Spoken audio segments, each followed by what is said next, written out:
வேற level எக்ஸ்ட்ரானரியான episode வந்திருக்குன்னே சொல்லலாம். Miss பண்ணாம ஃபுல்லோடையும் கேளுங்க. இந்த வீடியோ பிடிச்சிருந்துச்சுன்னா லைக் பண்ண நம்ம சேனல் கண்டினியூவாக ஆதரவு வந்து தாங்க.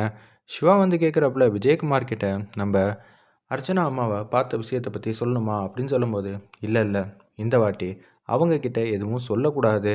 ஏன் நம்ம சீனியர் கிட்ட சொல்லணும்ல. இல்லை சிவா, நான் கூட அப்படி தான் யோசித்தேன். நம்ம சீனியர் கிட்ட சொல்லலான்னு பார்த்தா எப்படியோ இது மூலியமா வர்மாக்கு தகவல் வந்து கிடச்சிரும். நீ யார் மேலே சந்தேகப்படுற அப்படின்னு சொல்லும்போது, யார் மேலேயும் சந்தேகப்படலாம் நான் வந்து சந்தர்ப்பம் கொடுக்கல. சீனியர்கிட்ட சொன்னால் கண்டிப்பாக அவங்க அர்ச்சனாவை வச்சு அடுத்த கட்டத்துக்கு வர்மாவை பிடிக்கணும்னு அவங்க வேறு மாதிரி வந்து யோசிக்க ஆரம்பிச்சிருவாங்க.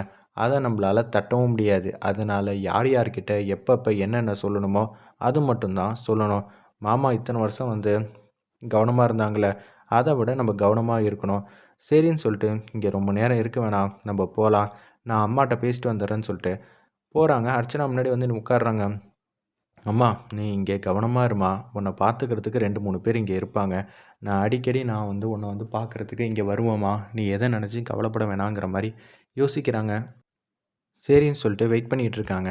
அந்த இடத்துல அப்பன்னு பார்த்து போகலான்ட்டு இருக்கிறப்ப அவங்க அம்மா அயலி கையை வந்து கெட்டியமாக வந்து பிடிச்சிக்கிறாங்க. பிடிச்ச கையோட டக்குன்னு எந்திரிக்கும்போது, அம்மா கண்டிப்பாக உன்னை விட்டுட்டு எங்கேயும் போக மாட்டேம்மா, பழையபடி நீயும் வந்து ஆயிடுவ, எனக்கு முழு நம்பிக்கை இருக்குது, சரிம்மா நான் போகிறேன்னு சொல்லிட்டு கவனமாக இருமான்னு சொல்லி அவங்களுக்கு தலையெல்லாம் வாரி விட்டுட்டு சாப்பாடெலாம் வந்து கொடுத்து முடிச்சுட்டு அப்படியே வந்து கேஷுவலாக வந்து வெளியில் வந்து வராங்க. வேறு லெவலில் மாசாக இருந்துச்சுன்னே சொல்லலாம். அந்த சீன்லாம் அப்பன்னு பார்த்து யதார்த்தமாக வந்து அவங்க அம்மா கிட்ட வந்து ஆசீர்வாதம் வாங்கிட்டு அங்கேருந்து வெளியில் வந்து வராங்க. என்ன ஐலி, ரொம்ப நேரம் ஆயிடுச்சு. இல்லை, அம்மா கிட்ட கொஞ்சம் பேசிக்கிட்டு இருந்தேன், அவங்களுக்காக நான் ஆதரவாக வந்து இருப்பேன்னு சொல்லிட்டு வந்திருக்கேன். நிச்சயம் நம்ம கூடிய சீக்கிரம் வந்து அடுத்த டார்கெட் என்னன்னு உனக்கும் தெரியும் எனக்கும் தெரியும், பார்த்துக்கலான்னு சொல்லிட்டு வெளியில் வந்து வராங்க. அந்த இடத்துல இன்னமும் அவன் ஒளிஞ்சிக்கிட்டே இருக்கான். கூடிய சீக்கிரம் வந்து கண்டுபிடிச்சிடலாம் சிவா, நீ எதுக்கும் கவலைப்படாத அப்படின்னு சொல்லிட்டு இருக்காங்க. அப்போன்னு பார்த்து விஜயகுமார் வந்து ஃபோன் அடிக்கிறாங்க. நம்ம அயலிக்கும் சிவாக்கும் ஃபோன் அடிச்சுட்டு, எங்கே இருக்கீங்க, ஒருவேளை இந்த சம்மந்தப்பட்ட விஷயம் வந்து தெரிஞ்சிருக்குமா? அப்படியெல்லாம் வாய்ப்பே இல்லை சிவா, அதுக்கெல்லாம் நிச்சயம் வந்து சந்தர்ப்பம்லாம் கிடையாது அப்படின்னு சொல்லும்போது, சொல்லுங்கள் சார், நாங்கள் வெளியில் தான் இருக்கோம், உங்களை வந்து பார்க்கணும், நீங்கள் வாங்க அப்படின்னு சொல்கிறாங்க.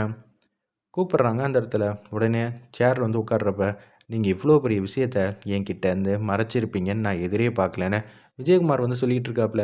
சார் என்ன சார் சொல்கிறீங்க, உங்ககிட்ட போய் நாங்கள் என்ன சார் வந்து மறைக்க போகிறோன்னு நம்ம ஐலி வந்து நக்கலாக வந்து சொல்லும்போது, நான் அப்படியெல்லாம் சொல்ல, கடைசி நேரத்தில் நீங்கள் எல்லாத்தையும் வந்து இந்திராணிக்கு பக்கபலமாக துணையாக நிற்கிறீங்களாமே, அதை பற்றி தான் நான் கேட்டேன்னு சொன்னேன்.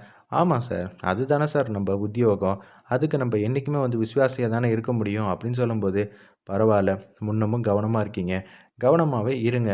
முன்னமும் பர்மா சைட்லேருந்து எந்த விதமான தகவலும் வரல, அவன் இன்னமும் கோவமாக தான் இருக்கான், இந்திராணிக்கு நீங்கள் தான் வந்து உதவி செஞ்சீங்கங்கிற விஷயம் வந்து தெரிஞ்சு தான் அவன் இன்னமும் வந்து சுற்றிக்கிட்டே இருக்கான். கொஞ்சம் ஜாக்கிரதையாக இருங்க, எப்போதும் உங்களை நீங்கள் பாதுகாத்துக்கங்க. அது மட்டும் இல்லாமல் உங்களை சுற்றி யார் வேணான்னு எப்போ வேணான்னு வரலாம், பார்த்துக்கங்க. கபிலன் சம்மந்தப்பட்ட விஷயம் என்ன ஏதுன்னு கண்டுபிடிச்சிங்களா? கூடிய சீக்கிரம் கண்டுபிடிச்சிடுறோம், அதைத்தான் நீங்கள் அடுத்தது வந்து கண்டுபிடிக்கணும். கபிலன் வந்து எதுக்காக வர்மா பேச்சை கேட்டுட்டு இருக்கான், மீற மாட்டேங்கிறான், ஏன்னா பெரிய இடத்து குடும்பத்தோட பையன், எல்லாம் வந்து நமக்கு தெரிஞ்சிருந்தோம் அமைதியாகவே இருக்க வேண்டியது இருக்குது. என்ன ஏதுன்னு சிவா கூடிய சீக்கிரம் வந்து கண்டுபிடிச்சி என்கிட்ட வந்து சொல்கிற அப்படின்னு சொல்லும்போது, சரி சார் நான் பார்த்துக்கிறேன்னு சொல்லிட்டு அவங்க 2 பேரும் வெளியில் வந்து வராங்க. ஆமாம், இப்போ விஜயகுமார் வந்து நமக்கு ஃபேவராக வந்து பேசிக்கிட்டு இருக்காரு, எல்லாம் ஓகே தான். கபிலனும் நமக்கு சாதகமாக எல்லாத்தையும் கேட்டால் சொல்லுவானா? அதுக்கு வாய்ப்பே இல்லை, அவன் சரியாக வந்து திமிரு பிடிச்சவன் அப்படின்னு சொல்லிட்டு இருக்கிறப்ப இப்போ என்ன பண்ணுறதுன்னு தெரியாமல் யோசிச்சுட்டு இருக்காங்க. கபிலன் வர்மா சொல் பேச்செல்லாம் கேட்குற ஆள்லாம் கிடையவே கிடையாது.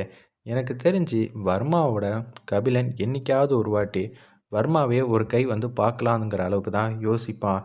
அவனை பற்றி எனக்கு நல்லாவே தெரியும். அப்படி இருக்கிற கபிலன் ஒவ்வொரு வாட்டியும் வர்மா சொல்கிறதெல்லாம் கேட்டு கேட்டு நடக்கிறானா, அதுக்கு பின்னாடி ஏதோ ஒரு மர்மம் வந்து ஒளிஞ்சிருக்கு. அதை தான் நம்ம கவனமாக வந்து பார்த்துக்கணும் அப்படின்னு சொல்லிட்டு இருக்காங்க.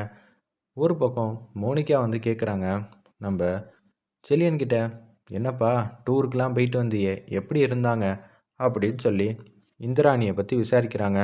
அது மட்டும் இல்லாமல் உன்னை தான் அக்கறையாக வந்து கவனிச்சுக்கிட்டாங்களாமே, இது எல்லாத்தையும் நான் கேள்விப்பட்டேனே, உண்மையா?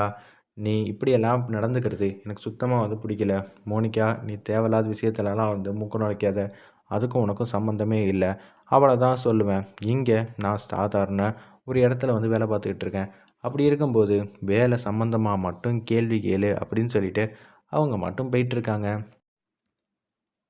ரித்திகா ரூமில் ஏதாவது ஒரு முக்கியமான விஷயம் எதுவும் இருக்கான்னு பார்க்க போகிறோம். அதுக்கு என்ன பண்ணலாம் அப்படின்னு சொல்லிட்டு அப்படியே வந்து ரித்திகாவை வந்து பேச்சு கொடுத்தே வந்து திருப்பலான்னு அப்படியே ஐலின் சிவாவும் ரூம்குள்ளே வந்து வராங்க. வந்துட்டு ரித்திகா எப்படி இருக்க, நல்லா இருக்கியா அப்படின்னு சொல்கிறப்ப என்ன ஆச்சு அப்படின்னு சொல்லும்போது பந்தை வச்சு விளாண்டுக்கிட்டே வராங்க. நம்ம ஐலின் சிவாவும் அப்படியே வந்து உருட்டி விட்றாங்க. அந்த இடத்துல அச்சச்சோ நீ வந்து உன் தங்கச்சிக்கிட்ட வந்து பேசிக்கிட்டு இரு.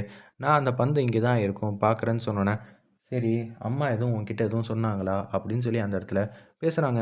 ஏன்னா, பாட்டி உன்கிட்ட வந்து ஏதோ ஒரு முக்கியமான தகவல் வந்து பேச சொல்லியிருக்காங்க. கொஞ்ச நேரத்துக்கு முன்னாடி தான் பத்மா பாட்டிக்கு வந்து ஃபோன் அடிச்சு, "நீ ரித்திகா கிட்ட கொஞ்ச நேரம் வந்து பேசணும். பேசிக்கிட்டே இரு." "ஏய் திடீர்னு பேசணும்னா, எப்படி இருக்கான்? கபிலன் எப்படி இருக்கான்னு?" ஏதாவது ஒண்ணு பேசிக்கிட்டே இரு. நாங்க கொஞ்சம் வேலை இருக்கு ரித்திகா ரூம்ல. நான் சொல்கிற வரைக்கும் ஒரு 10 நிமிஷமாவது அவள ஃபோனை கட் பண்ணாத அளவுக்கு நீ பார்த்துக்கன்னு சொன்னோன்னே, அப்படியே ஐலின் சிவாவும் அதிரடியா அப்படியே ரூமில் வந்து பார்த்துக்கிட்டே இருக்காங்க. "என்ன சிவா கபோர்ட தொறந்து பார்த்தீங்களா? ஏதாவது தெரிஞ்சுச்சா? இவன் எதையுமே வந்து உருப்படியா வந்து வச்சுக்க மாட்டான் போல இருக்கு. எல்லாத்தையும் இங்கேயும் அங்கேயும் மாத்தி மாத்தி வச்சிருக்கான்." அப்படின்னு சொல்லி பார்த்துக்கிட்டே இருக்காங்க. அப்பன்னு பார்த்து ஏதாவது ஒரு விஷயம் கிடைக்குமான்னு ஆர்வமா இருக்கிறப்ப, பாட்டி வந்து பேசுறாங்க. "என்ன ரித்திகா எப்படி இருக்க? சரி பாட்டி ரொம்ப நாள் ஆச்சே. இப்பலாம் வந்து பேசுறதே இல்ல.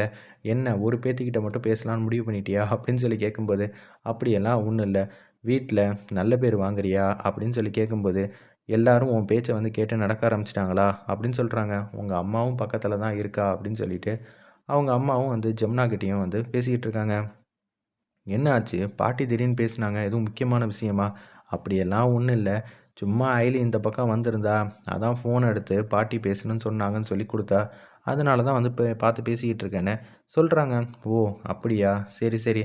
என்ன ஆச்சு? நீங்க தான் ஃபோன் பண்ணீங்களாமே?" அப்படின்னு ஜமுனா வந்து கேட்குறப்ப, "அதெல்லாம் ஒண்ணும் இல்ல. சும்மா தான் வந்து ஃபோன் பண்ணிக்கிட்டு இருந்தேன்." "சிவா, பாருங்க சிவா" அப்படின்னு சொல்லிட்டு கட்டில் கடியிலேருந்து எல்லாத்தையும் வந்து டக்கு டக்குன்னு பார்க்குறப்ப, ஏதோ ஒரு இடத்துல வந்து பேப்பர வந்து தள்ளுறாங்க. ஒரு சின்னதா ஒரு சிம்பிள் மாரி தெரியுது. அது சிவா வந்து டக்குன்னு அந்த இடத்துல வந்து தெரியாம கவர் பண்ணிட்டு அப்படியே வெளில வந்துடுறாங்க. உடனே "என்ன பண்றீங்க?" அப்படின்னு சொல்றப்ப, "நாங்க என்ன பண்ணோம்? ஒண்ணும் பண்ணல." அப்படின்னு சொல்லிட்டு அந்த பந்த எடுத்துட்டு கேஷுவலா வந்து உட்காந்துக்கிட்டே இருக்காங்க. "என்ன பேசி முடிச்சிட்டியா?" அப்படின்னு சொல்லி கேட்கும்போது, "ஆ பேசியாச்சு, பேசியாச்சுன்னு" சொல்லிட்டு அவங்க மட்டும் போறாங்க. அப்பன்னு பார்த்து தான், "ச்சே! இவ்வளோ நேரம் இருந்தும் எதுவுமே வந்து பார்க்க முடியாம போயிடுச்சே!" அப்படின்னு சொல்லி யோசிக்கிறப்ப தான் கரெக்ட்டா அந்த இடத்துல திங்க் பண்றாங்க. நம்ம சிவா, "ஆ ஏதோ ஒரு முக்கியமான இது வந்து பார்த்துருந்தேன். அது வித்தியாசமா வந்து இருந்துச்சு. என்ன ஏதுன்னு சரியா வந்து தெரிய மாட்டேங்குதே! நல்லா யோசிச்சு பாருங்க சிவா. நீங்க எங்க பார்த்தீங்கன்னு உங்களுக்கே நல்லா தெரியும்ன்னு" சொன்னோனே, கண்ண மூடி யோசிச்சு பார்க்குறாங்க. கரெக்ட்டா ஒரு இடத்துல மட்டும் வித்தியாசமா வந்து ஒரு சிம்பிள் மாரி இருக்கு. அது என்ன ஏதுன்னு தெரிஞ்சுக்கணும். அது 2, 3 இடத்துல வந்து வச்சிருக்கான். என்னன்னு தெரியல. ஒருவேள அது கோடா கூட இருக்கலாம்ல அப்படின்னு யோசிக்கிறாங்க. வெயிட் பண்ணி பார்ப்போம். எபிசோட் ரொம்ப சூப்பரா இன்ட்ரஸ்டிங்கா இருந்துச்சுன்னே சொல்லலாம்.